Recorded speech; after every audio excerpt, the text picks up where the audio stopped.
Right, as what I've said, we're going to talk about the hyperextension syndrome. Hyperextension syndrome is when you hyperextend your neck.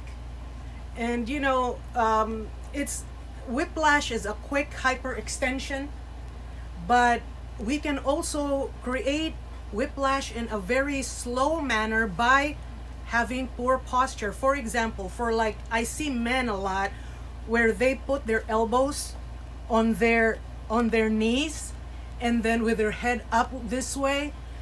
That can cause hyperextension syndrome. And hyperextension syndrome does not only make the neck hurt, but it also hurts the shoulders, the elbows, the hands, and it can make it numb. Also, it can create a lot of problems in the upper back and the front, just like any other problem. And so we have to make sure that if you have a hyperextension syndrome, you stretch it by going down. Not a lot, but just one repetition, but hold it there for like 60 seconds and pull the back of your neck a little bit, and you can feel the tension, and hold it there for 30 to 60 seconds and then relax. And you can do that every day, but the most important thing is to prevent yourself from looking up all the time. All right.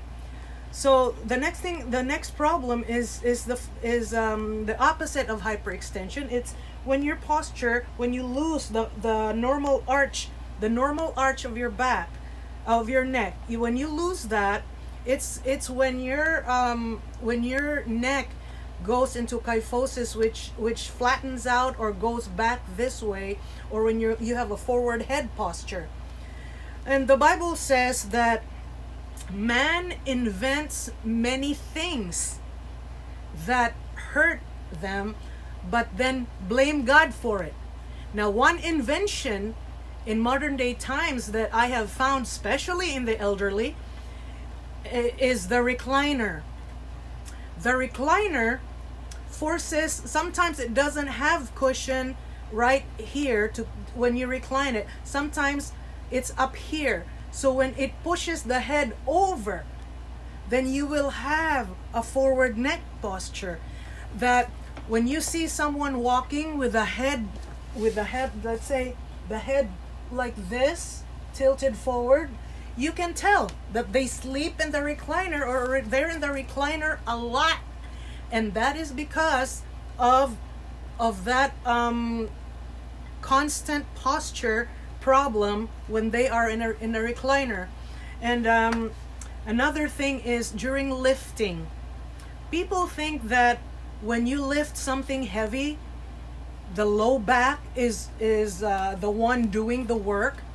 Well, it's partially true only, but the truth about it is, when you lift, you bend over first, so that when you are already bent over, your neck is already holding that bowling ball times how many inches away. So you multiply that by 10 pounds, 20 pounds when you look down this way. And then when you reach your arms over and then lift with your arms, it is actually the neck that is doing all the work. So if you want to prevent pain in your neck, try not to lift heavy things. And try not to lift, twist, or do something that is not natural for this body. And so another thing that is very important is that the vestibular system, the eyes, that's the one that controls balance.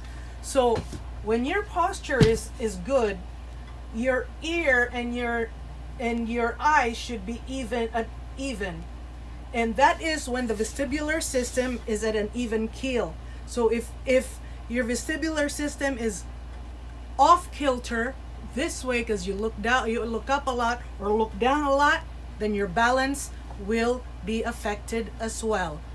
So in our next video, we'll talk about how other things like stress can affect our neck and headaches. All right?